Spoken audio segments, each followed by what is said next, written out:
Roho ya Miki ni kama ilikuwa inasubiri adhabu ya hukumu iliyokwisha kuhukumiwa na Zamiri. Akamtazama yule mzee anavyokwenda kwenye kabati kuukuu. Lina uchafu wa vumbi na utando wa buibui. Akafungua na kutoa kishuka kidogo. Akaenda kukaa nacho kwenye kiti kilicho karibu na kitanda alicholazwa. Unajua, alianza yule mzee, sina elimu sana kuhusu mapenzi. Siyajui, lakini sikustahili usaliti. Makosa yanarekebishika. Ndivyo alivyoongea. Alisema kuolewa nawe haikuwa hatima. Ni msukumo wa familia, wakiamini akiolewa na tajiri ataokoa janga la njaa. Sentensi ilimtoka Miki huku na hema. Kifua chake kilicholoa jasho kilikuwa kinampanda na kumshuka. Na wewe kaamini kila kitu? Aliuliza yule mzee, swali lilompotezea utulivu. Akatulia. Ukweli rafiki, ndoa yangu ina vitu vingi. Wewe wa kwanza. Nachotaka nikwambie. Mzee aliinuka kitini, akasogea karibu na sikioni kwa Miki. Kisha kamnong'oneza taratibu. Unachosema kinaweza kuwa na ukweli, ila yeye alianza kuuza moyo, mimi nikanunua roho, kwa kila aliyefanya biashara ya uasherati na yeye. Sentensi ilipasua ngoma za Miki, akazidi kuhema. Ukifanya biashara na Nora, unakuwa mteja wangu, na kwa sasa siwezi kumzuia kuchepuka, maana hii inalipa mara 100 na sidhani kama nitaiacha. Mzee, Nora ni mbaya. Mimi na wote tumeingizwa mkenge. Miki aliongea huku sura inatiririsha mijasho, lakini moyo wa mzee Halidi ulikuwa ni kama ukuta wa chuma. Hakuna neno lililomwingia. Mara simu yake ikaita. Mida hiyo akaipokea. Aha. Oda nyingine. Mnataka mpya au ya zamani? Okay, mpya ipo, ni nyie tu. Mzee alimaliza kuongea na mtu wake. Baada ya kuongea akashusha simu taratibu. Miki alikuwa anafuatilia kwa makini yale mazungumzo, huku anamtazama mzee. Ni kama alikuwa anataka kujua nini kinachoendelea. Lakini sasa sura ya mzee yule ilikuwa serious kuliko mwanzo. Nisamehe kijana, ratiba inabana, niko busy. Wateja wanataka kula. Wakati anaongea, shoka lake lilikuwa mkononi, akalishika kikakamavu.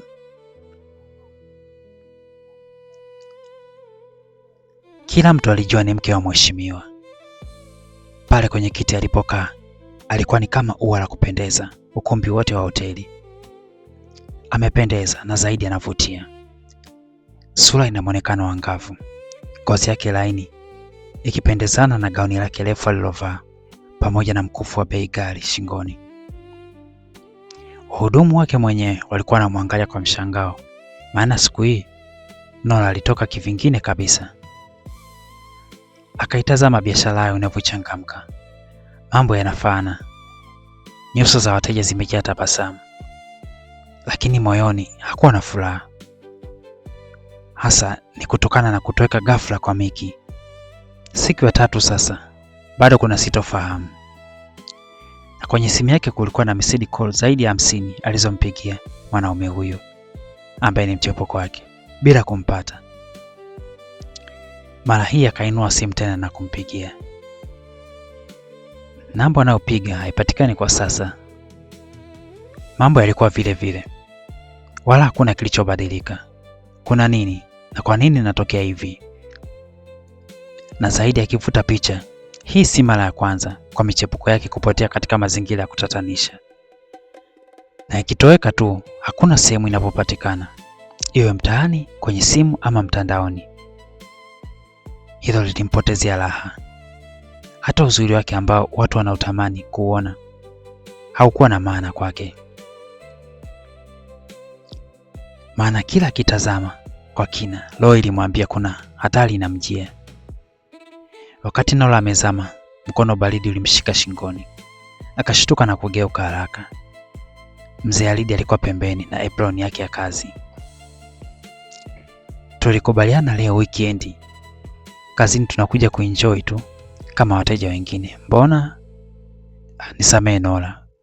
Nimepata meseji kuna wateja wako njiani na wana haraka sana. Aliongea Mzee Alidi kwa sauti ya kubembeleza. Nora alibaki ametulia anamtazama mumewe kwa sekunde kadhaa. Haijatimia ila tufanye hata nusu ya tulichopanga. Na kuomba tulia mama, agiza unachotaka, relaxi, uone mumeo hapa anapofanya biashara. Nawe. Amini sitakusumbua. Baada ya kuongea Mzee akambusu Nora kwenye kiganja. Tendo hili macho yao yaligongana wakati tendo hili linafanyika. Na kila mmoja likatengeneza tafsiri yake. Hivi ulifanyaje weekend ya wiki iliyopita? Aliuliza Nora. Mkono wake bado umeshikwa na Mzee Alidi. Kuhusu nyama ya VIP. Oho. Mzee Alidi aliinua sura huku anatabasamu. Alipoishusha ilikuwa nusu utani, nusu serious. Lile nishakamilisha. Mwenyewe si unaona? Wageni wanaenjoy vitu vitamu. Sawa, na kuhusu kitoweo kipya ulichosema unafukuzia, hicho nishakipata. Mzee alitulia na kutabasamu. Wacha niwahi jikoni. Aliongea kwa anainua mguu na kuipiga hatua yake moja ndefu. Lakini wakati anaandaa ya pili, mkewe alimsitisha kwa kauli. Haujawahi niambia mume. Mzee Alidi akasimama na kugeuka taratibu. Nyama za VIP ni nyama za mnyama gani? Aliuliza hivyo Nora. Hapa, unataka nikwambie? Amini mke, hakuna shida. Siku nikiwa kwenye mudi safi, tukiwa faraga nitakwambia. Aliongea yule mzee huku anageuka na kuanza kutoka. Nora akamsitisha tena. Amini, kipato ulichonacho kinatosha kuunda dunia yetu. Kihalali kabisa. Hakuna haja ya kuvunja sheria. Nimekuelewa mke. Mzee yule aliitikia juu na kutoka haraka. Mkeo alibaki tu anamtazama mpaka anapopanda juu kwenye ngazi za jikoni. Na macho yao yalikuwa yanagongana, wanatazamana. Asije akawa na winda kwenye hifadhi tukaleteana shida na serikali. Alijiongelesha kwa sauti ya chini, huku anamtazama Mzee Alidi anavyozidi kupangua ngazi na miguu yake kwa mwendo wa wastani. Sasa sura ya Nora ilikuwa na tabasamu baada ya kujiwazisha hilo swali la utani. Meza yake aliyokaa ilikuwa peke yake, hakuna mtu aliyemsogelea. Akajibetua shingo kidogo na kulaza nywele. Simu akaiweka mezani. Mara alipokaa tu, alipoiweka simu yake ikawashwa kwa mwanga ulitokana na jumbe mbili zilizopiga hodi kwenye inbox yake. Ujumbe wa kwanza ulikuwa unasema, najitahidi kuwa mwazi kwako kwa kila kitu, huniamini. Lini utakuwa free moyoni ukakubali kunipa namba yako? Nimechoka kila siku kwenye mitandao. Na meseji ya pili ilikuwa ya mtu mwingine, mwanaume mwingine. Ilikuwa inasema hivi, kesho kutwa nitapita kuelekea Kisemvu. Fanya juu chini tukutane. Hizi jumbe zikampa tabasamu jingine. Akainua simu na kuanza kujibu moja moja. Wakati huo mhudumu alisogea karibu na Nora. Akaongea kwa sauti ya taratibu, samahani bosi. Nora alishtuka kwa ukali, si kwa ukali wa sauti, ila kwa mshtuko wa jambo aliyokuwa anaendelea kufanya kwenye simu. Shida nini? Kwani lazima napokaa na nyie mje? Aliongea Nora kwa kufoka. Lakini mhudumu alibaki amemsimamia hapo na mikono yake iliyoshika kisinia kitupu. Mzee alisema tukuulize chochote unachotaka ili tukupe. Nona aliongea kwa tabasamu. Kwa mbali anaionja ladha ya ufahari kwa vile wahudumu wanavyomnyenyekea kama malkia. Naomba sahani moja ya VIP. VIP? Aliuliza mhudumu kwa mshtuko. Ndiyo, si umesema chochote unachotaka? Ni kweli bosi, lakini VIP mwenyewe unajua ina utaratibu wake. Hilo lipo nje ya uwezo wetu. Sawa, basi nenda. Nikikuhitaji kwa kitu kingine nitakuita, aliongea Nora akimkatisha yule mhudumu. Wakati huo aliinua sura juu na kutazama jikoni. Hakumwona mzee Halidi pale jikoni. Dirisha la jiko lililopambwa na vyakula vilivyo kwenye makabati ya vioo lilikuwa tu lenyewe. Akaukumbuka utaratibu wa kile chakula. Ni yeye tu anayeruhusiwa kwenda kuchukua oda pale jikoni, lakini sio kupika ama kuona wakati kitoweo kinatayarishwa.